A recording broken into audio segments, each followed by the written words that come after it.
The village of Lag has been in constant conflict with the demi-humans that inhabit this world. One of the soldiers, Kai, teams up with his friend Manso to take down a gorilla-like monster. However, even the power of friendship isn't enough because Kai's combat skills are absolutely terrible. Just when Kai is cornered and on the brink of death, he is saved at the last second by Orha, a powerful warrior who has been appointed as the guardian of the village. Blessed by the valley god, Orha is the strongest among them. He effortlessly cuts down the apes one by one until he finally faces the gorilla guardian, the most powerful of the beasts. You might think this would be a real challenge, but Orha slices it in half within seconds. With the threat eliminated, the soldiers begin harvesting the gorilla bodies. One of them hands Orha a mysterious orb, something that suspiciously resembles gorilla nuts. Without hesitation, Orha drinks the liquid inside. Thankfully, it's not what it looks like. These are called God Stones, and the fluid within them is said to greatly enhance spiritual power and physical strength. Logically, you'd think every soldier should drink from a God Stone to grow stronger. But no, the rules state that only tiny drops are permitted for regular soldiers. The rest of the God Stones must be reserved for guardian bearers like Orha. So, while Orha gets even stronger, the average soldiers like Kai remain weak, and no one questions this unfair system.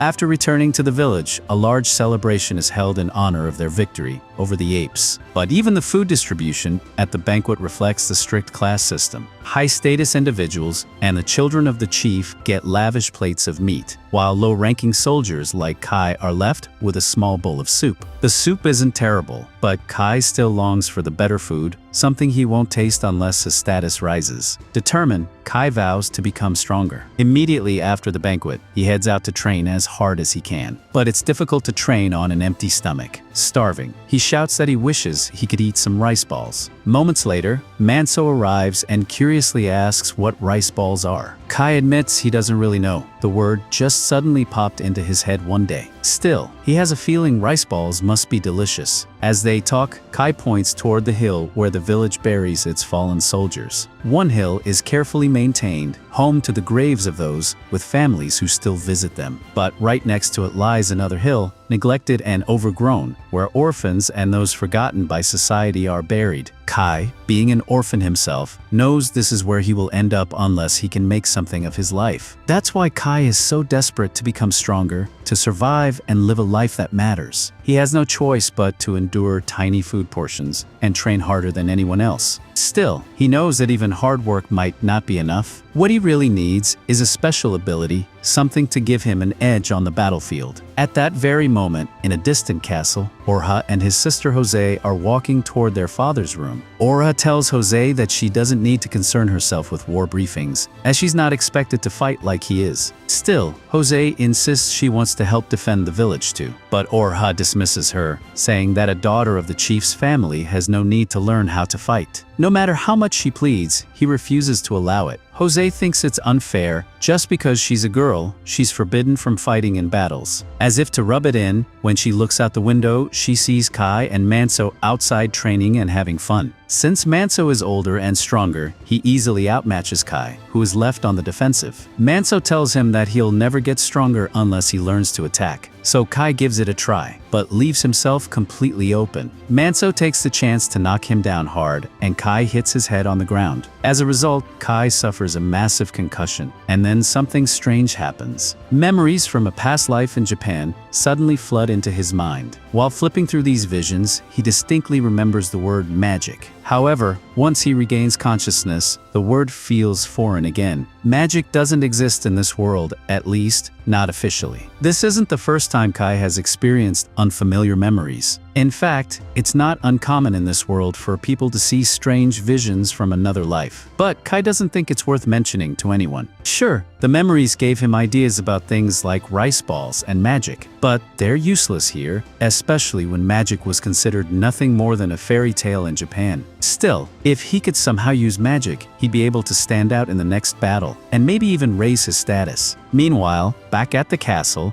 the village chief receives a letter from a neighboring village. It warns that their village is under attack by orcs. According to the alliance agreement, the people of Ba are required to send reinforcements immediately. The chief hesitates. His soldiers have barely recovered from the battle against the apes, but Aura argues that it's a soldier's duty to march and die for the village. The chief pushes back, reminding him that soldiers are still part of the village and shouldn't be treated like disposable pawns. Back at the barracks, Kai struggles to sleep. He can't stop thinking about the idea of magic. Manso notices something's off and asks him what's wrong. Kai says it's nothing serious. He just had a dream where he could create fire from nothing. Expecting Manso to laugh at him, he's surprised when Manso actually says he's heard of something similar. He recalls an old tale about a strange traveler who once visited the village. The man had no kindling to make a fire, but simply raised a finger, and a flame appeared out of thin air. Kai is stunned. There might actually be a record of someone using magic. Manso warns that it's just a story, so there's no proof it's real. Still, this gives Kai hope. The next day, he finds a secluded spot and begins training. He still doesn't understand how magic works, but he remembers something about mysterious energy, so he guesses it might be connected to spiritual energy. He focuses, holds out his finger, and tries to command his spiritual energy to produce fire, but nothing happens. He then attempts to circulate his energy through his god stones, hoping that will help, but again, nothing works. Meanwhile, orcs have been spotted just outside the neighboring village. They've already killed a dozen soldiers, and the rest quickly mobilize for battle. The troops wait at the forest's edge to scout the orcs, and once they spot them, the clash begins. The orcs attack immediately. Manso stabs one through the heart, and Kai, eager to prove himself, rushes ahead for a kill. But then, an orc hurls a corpse at him, pinning Kai against a tree. Another orc, Yor, approaches Kai and is about to strike the final blow, until it's shot with multiple arrows and finished off by Manso. Furious, Manso scolds Kai for charging in alone and orders him to get back in formation. But Kai has injured his leg. He can't even walk. Meanwhile, Orha is decimating the orcs. The enemy quickly realizes they stand no chance against him and begins to flee. But Aura refuses to let them escape. He breaks from the formation and charges after them, abandoning the rest of the soldiers. This leaves the remaining troops to fight the orcs alone, and without Orha, they're overwhelmed. The squad leader makes a tough call and orders everyone to scatter so most can survive. But with Kai's injured leg, he and Manso have no chance of escaping. The orc is approaching fast, but Kai doesn't want to drag his friends down with him. He stops Manso and tells him to escape without him. Manso doesn't want to leave Kai behind, but he knows he has no choice. With a heavy heart, he apologizes and promises to visit Kai's grave. Manso runs off in one direction, while Kai hobbles away in another. Although Kai knows he's hopelessly outmatched, he refuses to give up. When he hears the orc closing in, he desperately tries to cast fire magic, but once again, nothing happens. Moments later, the orc throws its blade, and it strikes Kai in the shoulder, severely wounding him. But there's a small silver lining. The near-death experience causes sparks to fly from Kai's fingertips. Maybe he can use magic after all. Before he can process it, the orc bursts from the bushes and begins strangling him. In that moment of desperation, Kai notices the sparks again. This time, he fully understands what they mean. He points his hand at the orc's face, and, using every ounce of willpower left in his body, summons a blast of fire. The orc screams in agony as flames consume it, and Kai manages to escape its grip.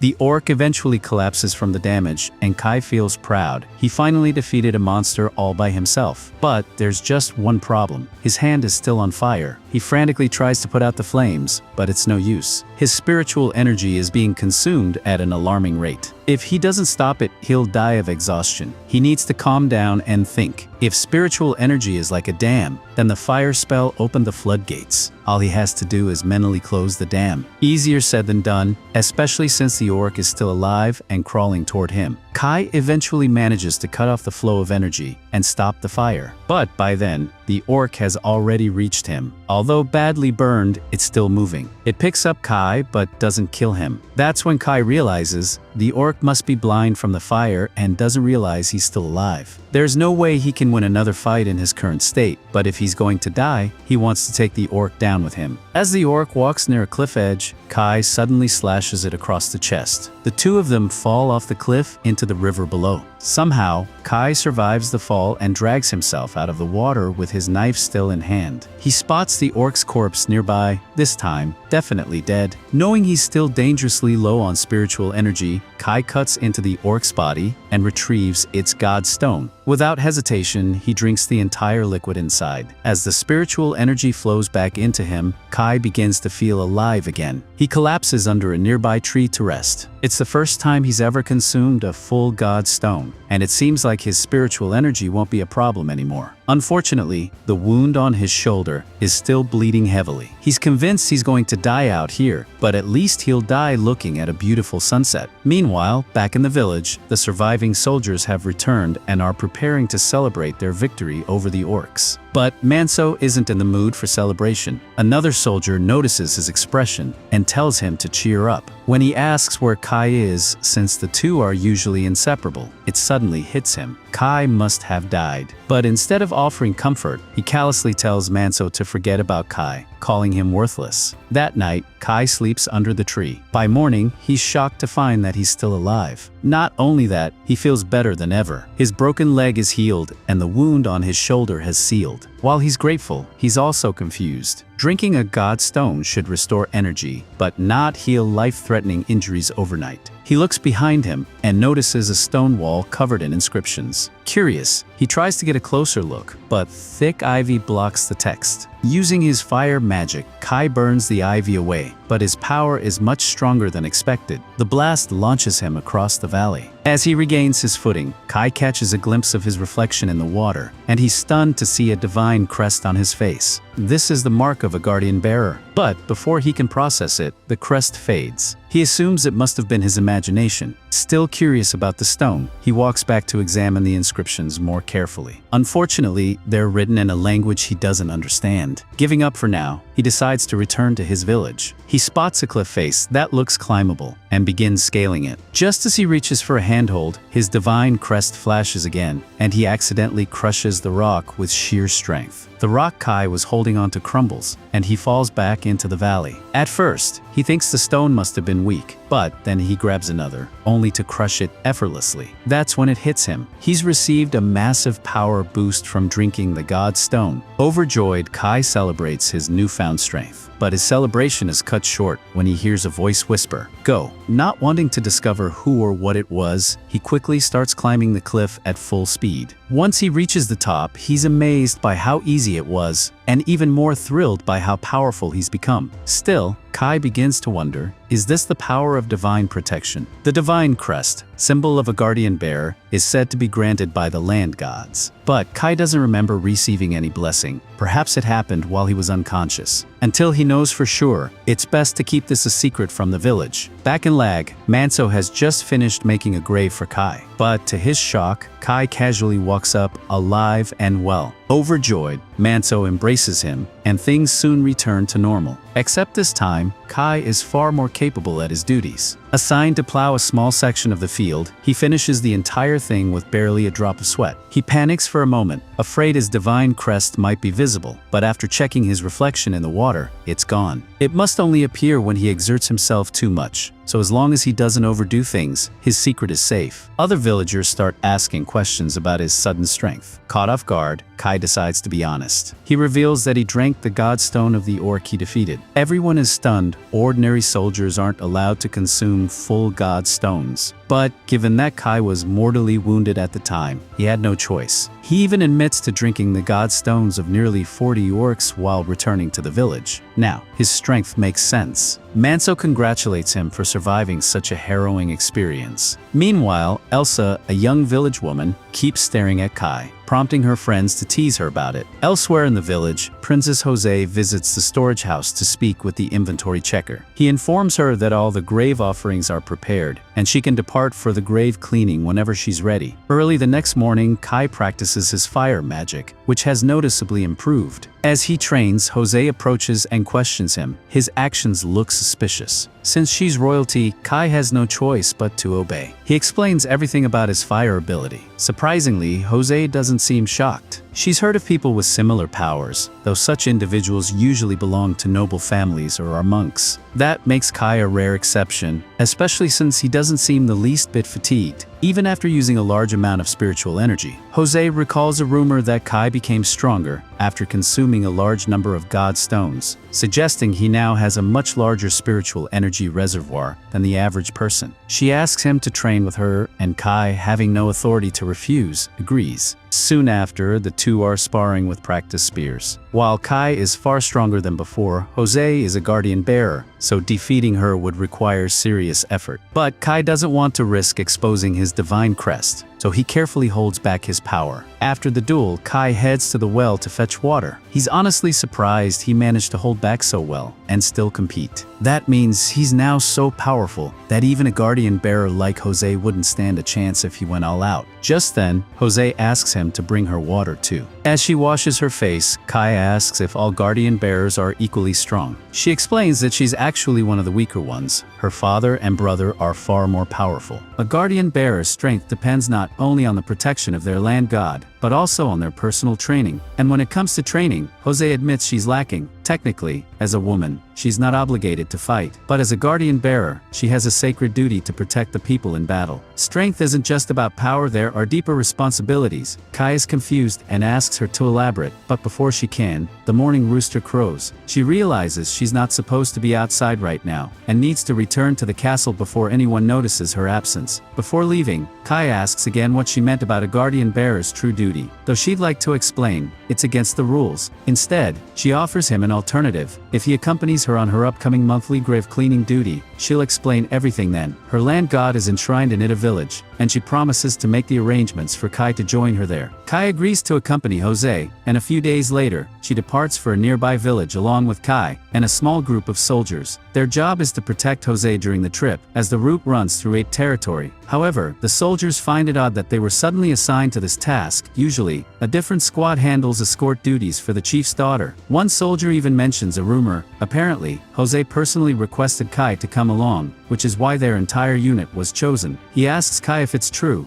and just as Kai is about to respond, Manso cuts in and tells them to stop teasing. There's no way the princess even knows who Kai is, he scoffs. Eventually, they arrive at the village, but Kai is shocked to find nothing but ruins. The place was overrun by monsters years ago, forcing the residents to abandon it. Still, a gravestone remains, and it's their duty to maintain it in the name of the land god. Sadly, the power of this village's land god has weakened so much that the soil has turned completely barren. Just then, Jose approaches and says she wants to explore the area, and she needs a guard. One of the soldiers immediately volunteers, but to everyone's surprise, Jose specifically requests Kai instead. As Kai and Jose walk through the ruined village, they come across a small flower garden. Jose kneels and begins praying. Kai wants to ask what she's doing, but she quickly instructs him to stay quiet. A soft red aura begins flowing from Jose into the flowers. When she finishes, she explains that she was praying for the land god's grace to gather at the site. This is a special ritual that only guardian bearers, those spiritually bound to a land god, can perform. But, because this village was abandoned, its land god's power has faded, which is one reason Jose isn't as strong as her father or brother. In contrast, the village of Lag thrives thanks to her father's immense strength. He's never neglected his training because if he were to grow weak, it could mean the end of the village. While land gods grant power to their bearers, that power depends on the bearer's strength and spiritual potential. That's why all guardian bearers must constantly train and consume god stones to grow stronger. Afterward, Kai and Jose return to the others. It's time to clean the gravestone, so they all descend into the ruins while a few soldiers stay behind to stand guard. While cleaning the gravestone, Kai takes a closer look, and to his surprise, it's the same kind of ancient stone he found back in the valley. When he touches the inscription, the text automatically translates in his mind. It mentions the name of the land god that once protected this place. Intrigued, Kai walks to the other side of the stone to read more, but this time, the words don't form a coherent sentence. He can understand individual terms like pact and temple, but they don't connect logically. As he mutters to himself in confusion, Jose notices and asks if something's wrong. Kai is about to answer, but accidentally catches a glimpse of Jose's cleavage, and quickly looks away, flustered. Suddenly, a soldier rushes in to report. A group of apes is approaching fast. The group quickly tries to cover up the grave before fleeing, but the apes arrive before they can escape. The captain orders Kai and Manso to escort Jose back to safety while the others hold off the attackers. However, while fleeing, two apes cut them off. Manso prepares to fight them, but one of the apes stomps through Jose's flower garden, which she worked so hard to protect. In a burst of rage, she steps forward and shouts that she'll kill the beast for what it's done. The ape hesitates at the sight of Jose's tattoos, recognizing her status, but when it realizes she lacks actual combat experience and is shaking in fear, it charges. Just as it's about to strike, Kai slashes it across the chest, saving her. Then he spots the second ape attacking Manso's group. Thinking fast, Kai grabs a nearby axe, strikes the ape in the shoulder, then leaps into the air, and drives the blade into its head, killing it instantly. Everyone is stunned. No one expected Kai to take down two apes by himself, but Jose is especially shaken. For a brief moment during the fight, she clearly saw the guardian bearer tattoos flash across Kai's face.